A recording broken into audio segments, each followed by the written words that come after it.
And you Awesome. mentioned two things here which are really important. Like you mentioned that earlier on, like you had some guys that would say that they would try to get the girl just drunk enough to kind of have sex. I mean, That made an impression. I mean, you're Nobody's playing. ever done that. No, No guy's ever done that. yeah, I mean, like because like the problem is they're doing that because they're not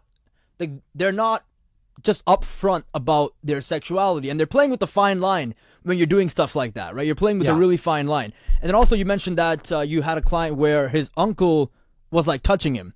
These are all examples of just people hiding their own sexuality.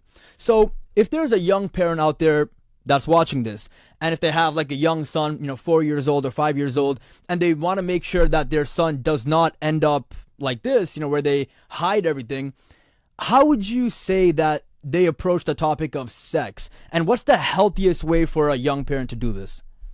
Yeah, that's a good question. And I've raised kids, and Yeah. I don't know how, how well a job I've done with that, even though I'm really proud of my son, and I think he turned out pretty well. But honestly, we don't have real deep sexual conversations as adults, so I don't know. I don't know if he's content with his sex life or not. Um, one of the best things. This may sound a little bit roundabout, but one of the most positive things parents can do for their children is see their parents having a loving, affectionate relationship. Now that there needs to be boundaries there. I'm not saying that, I think parents probably should have a lock on their bedroom door. When they're having sex, they lock the door so the kids don't wander in and go, "Oh, mommy, daddy, what are you doing?" Um, I think we do need to be careful what we expose children to, and children are overexposed to so much nowadays. I mean, you put a phone in a 3-month-old baby's hands to entertain themselves watching Nickelodeon or Netflix or whatever, and I promise you, every kid's going to figure out where the nasty stuff is. I just remember my granddaughter. She'll be 18 in October, Hmm. and very, very smart young woman. And at 3, she understood metaphor, reverse psychology, and figure of Wow. speech at 3. Right. Wow. At 7, she was explaining, Big Bang Theory and the expanding cosmos to me. At 8, she was explaining origin of the species and evolution. Yeah, do you No watch way. Cosmos? Uh huh. Well, my son is a master's in wildlife ecology, and when he raised my daughter, she's a lot like him, very inquisitive. In fact, my son was just featured in the Seattle newspaper Really? today with his Wow. work that he does with baby orphan owls at the orchard he runs at Washington State University. So Oh, no way. anyway, so he turned out pretty good. Turned Yeah. out pretty good. My Yeah. granddaughter turned out pretty good. Because I remember the story about my granddaughter is she was probably about 8 or 10, and I took her and my mother out to lunch. And I just left my phone on the table in the restaurant. I went and used the bathroom. And I came back, and my granddaughter had my phone and was watching a video on my phone. And I go, "How'd you get that video on my phone?" And she goes, "Oh, I just put your password in and went to Nickelodeon and brought that up." And I go, "I'm really impressed that you watched me put my password in. You can figure that out. You know how to get into a Nickelodeon account, and you can watch it." And I said, "But please, next time, ask me. Ask me first." Right. So kids at very young age learn how to access all the stuff we don't want them. So I know even with my son and stepson, they were 6 months apart growing up, and their mothers of course would react when they became overtly sexual. I remember one time my second wife you know said, "I found all this stuff in my stepson's drawer." He's probably 14, 15, some videos, um and and she was reacting to it. "This is terrible." And I go, wait, you step out of the conversation. Let me handle it, because if his mother is telling him he's terrible for looking at this stuff, he'll start hiding his sexuality from all other women, thinking women think this is terrible stuff. So I had a conversation with him. I said, "Your mother found the stuff." I said, "You're not in trouble. You haven't done anything bad." And I said, "I told your mother, stay out of your drawers. She's not going to come in your room. She's not going to look through your drawers. And if she has, any concerns about anything, she's going to talk to me, and I'm going to talk to you. You and I will have conversations man to man. I said, I'm going to go through your drawer occasionally. If there's something in there I think is inappropriate beyond your years, I'm going to take it. I'll let you know I took it. And I said, but if there's stuff that seems appropriate, I'm no shame. You're not doing anything wrong. And I said, then I'm going to go look at it. No, that's not what I did. Uh, but even when they were, when raising my stepkids and my son, when they were probably 13, 14 years old, we started buying condoms in bulk at Costco, put them in a big bowl in the living room, and we told the kids, pass them out to your friends. At Pass 14. them out to your friends. Pardon? Like at 14. 14. Yeah. Oh, okay, Yeah. okay, yeah. Go on. Children have sex. People have Yeah, I sex know. at 14. I know. It happens. Yeah. It happens. Now, some of our parents, some friends we know, oh, you're encouraging them to have sex. I go, no. Kids, 14-year-olds don't need to be encouraged to have sex.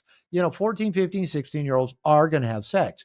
We're encouraging them when they have sex to have safe sex. Now, we also talked to them. We said, listen, all studies show. I mean, my wife and I were both therapists. We said, studies show the longer you wait to have intercourse, the better the experience is going to be, the more adjusted you're going to be around your sexuality. And we taught them, there's lots of ways you can express yourself sexually with yourself, with another person. We taught them it wasn't bad to masturbate. We'd give them their privacy. We told them you're not bad if you have sexual desire for another person. There's other ways besides intercourse that you can express yourself. When you're ready, I said, put it off as long as possible. When you're ready, practice safe sex. There's condoms everywhere. We don't count them. We just refill the bowl, give them to your friends. We don't know who has them, who's using them. We don't care. And we also told the kids, when you're ready to have sex, our preference is you have it in your own bedroom, not in a car somewhere, not in a risky place, not in a place that adds on shame. We're doing something wrong. We're caught. And so I remember my stepson, when, he'd tell me about his conversations with his girlfriends, when they're going to have sex and they'd have the pre-sex talk, he'd said, let's go over to my house. And are your parents home? Oh yeah, they know. And they go, is it okay? Are we going to get in trouble? No, my parents know. They've told us, come. And I remember my second wife at one time telling me, I usually made pancakes on Sunday morning. That was a family tradition. I got up, I'd get up earlier than everybody else, read the New York Times, and make pancakes when everybody else got up.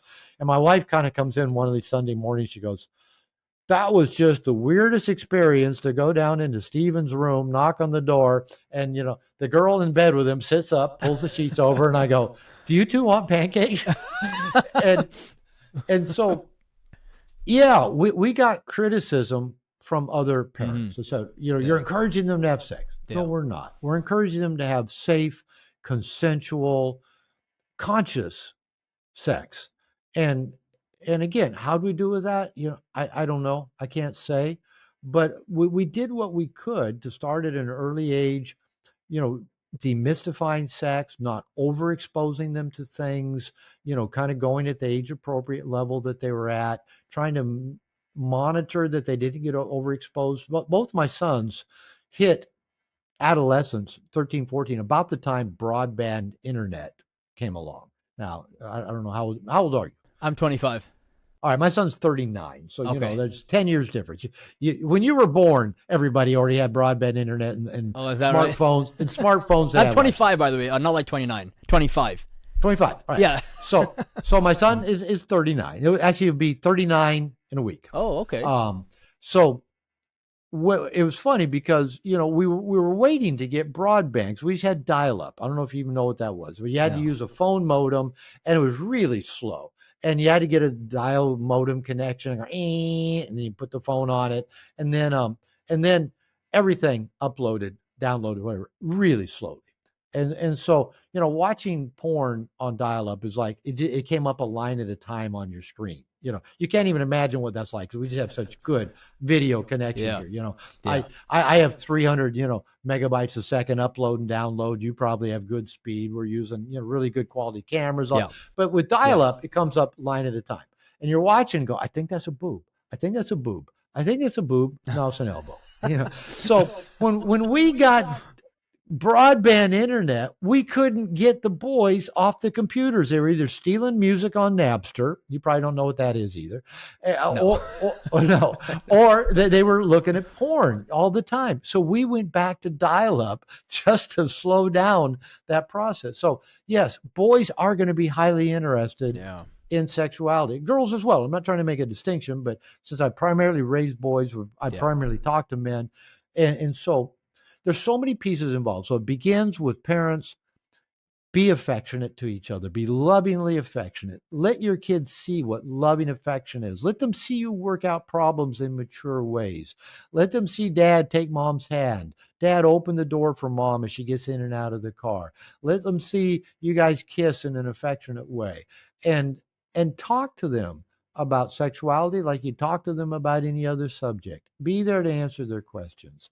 Deal with your own shame around sexuality so you can talk about it better, and then prepare them for the inevitability that before you're ready for it as parents, they're going to be thinking about sex a lot. And most parents are really uncomfortable with that when their children become sexually active. Yeah.